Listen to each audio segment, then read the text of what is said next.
Pamenu, aukso amžių pradžią, 90-ų, aš tada jau šitą šūdą variau, jau. Pirmieji bandymai, rimuotos eilėdaros, nuoga grubi tiesa į akis ir jokios gėdos. Jiem reikėjo, mum reikėjo. Aš buvau 10 klasėje, mane labai sunkiai priėmė į tą kitą mokyklą, kurią aš paskui ir baigiau, labai sudėtingai, nes atėjo, aš kai ieškojau, tai niekas manęs nenorėjo, išskyrus tas direktorius sako, klausyk, aš tave priimsiu, jeigu tu pažadėsi gerai elgtis ir gerai mokysi. Sakau, gerbiamas direktoriu, man 16 metų, ką aš galiu pažadėti? Aš stengsiu, bet kai bus, pažiūrėsiu. Sako, gerai, pabandyk. Ir 10 klasės pabaiga, vienu žodžiu, sėdžiu namie, skambina direktorius, man namo, bet ne mano tėvam, o man namo.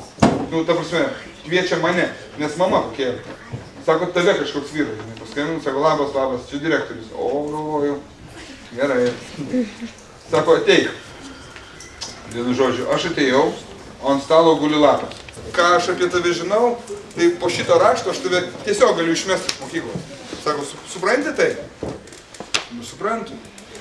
Sako, tu suvoki, kad jeigu aš tave, čia tokie, žinot, labai slidus laikai buvo. Sako, jeigu aš tave išmesiu, su taip, kaip aš tave turėčiau išmesti. Sako, tu nieko nebaigsi, išskyrus galbūt vakarinę mokyklą. Suprantu. Sako, ir ką tu apie tai galvoji? Ką aš galiu galvoti? Žiūriu į grindis, ką ir galvoju, gėda man. Ir gėda ir savęs gaila, ir prieš tėvus nepatogu, ne? Kiekvienam mūsų, ir prieš mamą negražu. Ir aišku, gerai, kietai gyventose gatvėse, tai žinokit, kriminalinė romantika, jinai, muzikoje faina, filmuose graži.